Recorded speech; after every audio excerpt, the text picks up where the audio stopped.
ઈશાપુર વિસ્તારમાં આવેલા મોરા ગામમાં એટીએમની અંદરથી લોકોના એટીએમ બદલી પૈસાઓ પાડી લઈ છેતરપિંડી કરનાર બે આરોપીની ધરપકડ કરવામાં આવી છે। નીતિન સિંઘ અને આચલાલ નામના બે આરોપીની ધરપકડ કરાઈ છે।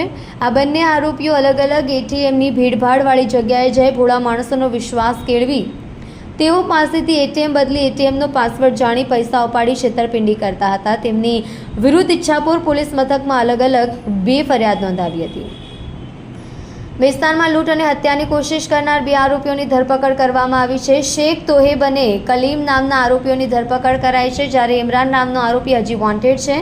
આરોપીઓની ગણતરીના કલાકમાં ધરપકડ કરવામાં આવી હતી। આરોપીઓએ 4001 મોબાઈલ ફોનની લૂંટ ચલાવી હતી। તીક્ષ્ણ હથિયાર વડે ફરિયાદી પર હુમલો કર્યો હતો। વડોદ ગામે હનુમાનજી મંદિરની મૂર્તિની ચાંદીની આંખ કાઢીને તસ્કરોએ ખંડિત કરી હતી। મંદિરે દર્શને આવતા ભક્તોએ મૂર્તિને ખંડિત હાલતમાં જોતા આક્રોશ ફેલાયો હતો। ઘટનાની જાણ થતાની સાથે જ પાંડેસરા પોલીસ સ્થળે આવી પહોંચી હતી। પોલીસે તાત્કાલિક તપાસ હાથ ધરી મૂર્તિ ખંડિત કરનાર આરોપી બંને તસ્કરોને પકડી પાડ્યા હતા। પોલીસે આરોપી મોહમ્મદ ઝિયાઉદ્દીન અંસારી, કૃણાલ અગ્નિહોત્રીની ધરપકડ કરી કાર્યવાહી હાથ ધરી છે। મંદિરમાં ચોરી કરવાના ઈરાદે આવ્યા હતા અને હનુમાનજીની ચાંદીની આંખ જોઈ ચોરી કરીને ફરાર થઈ ગયા હતા।